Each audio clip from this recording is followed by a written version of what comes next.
À la Pentecôte, nous fêtons le don de l'Esprit et il y a aussi une histoire de langue de feu qui vient se poser sur chacun des disciples. Ces langues de feu posent problème parce que la Pentecôte n'est pas juste de fêter un événement passé d'il y a 2000 ans, mais c'est aussi nécessairement une fête à laquelle nous sommes nous-mêmes conviés. Et donc que nous recevions le Saint-Esprit de Dieu, c'est une belle chose, mais qu'en est-il de ces langues de feu ?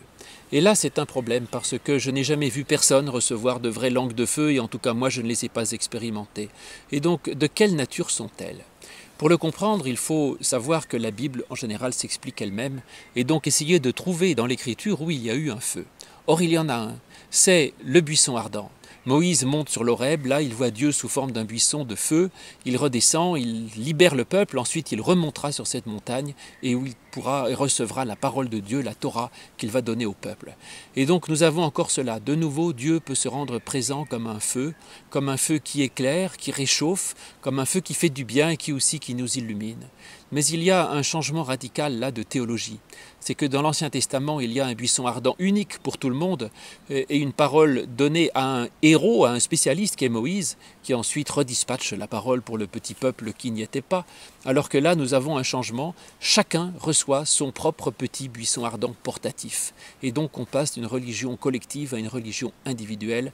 L'esprit est donné à chacun et la parole de Dieu s'adresse à chacun et non pas à un spécialiste qui doit le redonner au peuple qui n'y comprend rien.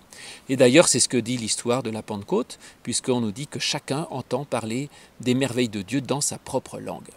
Et puis, il y a toujours dans la Bible un lien très proche entre le feu et la parole. Par exemple, sur le mont Horeb, il y a d'abord le feu de cette présence de Dieu et ensuite la parole qui est donnée. Et il y a aussi un verset dans le Deutéronome qui dit que la parole de Dieu est du feu.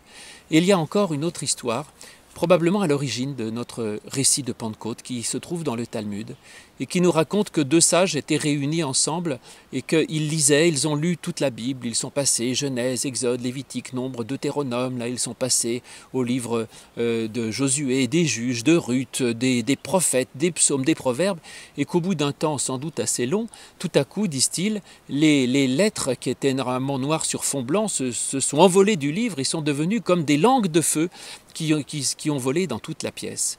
Et donc c'est ça l'histoire. Ces langues de feu ne sont pas des vraies flammes de feu follet, mais ce sont des langues, nous dit le texte, donc des paroles. Et cet esprit, il nous vient lorsque la parole elle-même, tout à coup, se fait flamme. Et cette parole, les disciples l'avaient puisqu'ils étaient un peu saisis dans le deuil, mais en même temps, ils connaissaient la Bible et ils avaient entendu le Christ et ils méditaient, reméditaient toutes ces paroles de l'Évangile et tout ce qu'ils avaient entendu. Et voilà que tout à coup, eh bien, ces paroles deviennent du feu, deviennent vivantes, deviennent source de vie, d'esprit et de force.